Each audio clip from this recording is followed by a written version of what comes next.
مصطفیٰ علیہ السلام جو دسترخوان ہے ان کا، اس کے بارے میں ایک عجیب و غریب روایت ہے. ہم تو یہ سنتے رہتے ہیں کہ ان کے در پر آئے کرتے تھے جو غریب فقراء مفلس، وہ بیٹھ کر کھانا کھایا کرتے تھے.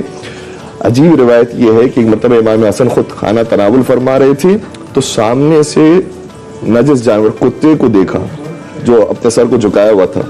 امام نے جو نوالا خود کھا رہے تھے ایک نوالا بنایا اس کی طرف پھینکا. پھر ایک نوالا خود کھاتے تھے ایک نوالا اس کو دیتے تھے، ایک نوالا خود کھاتے ایک نوالا اس کو دیتے تھے. آئے کوئی شخص اور اس نے کہا کہ اے فرزند رسول، بہتر ہے کہ میں اس کو دور کر دیتا ہوں، یہ چلا جائے گا، آپ سکون سے کھائیں.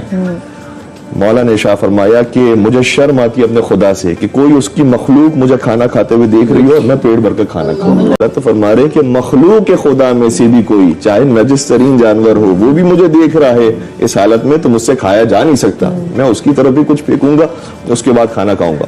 اور پھر امام ہی کے دسترخوان پر جب ایک شخص کچھ کھاتے کھاتے اپنے جیب میں بھر کے جانے بھی لگا تو امام نے فرمایا گھبرا نہیں، جہاں تو لے جانا چاہتے ہیں وہاں بتا دیں، ہم خود وہاں تک پہنچا دیں گے.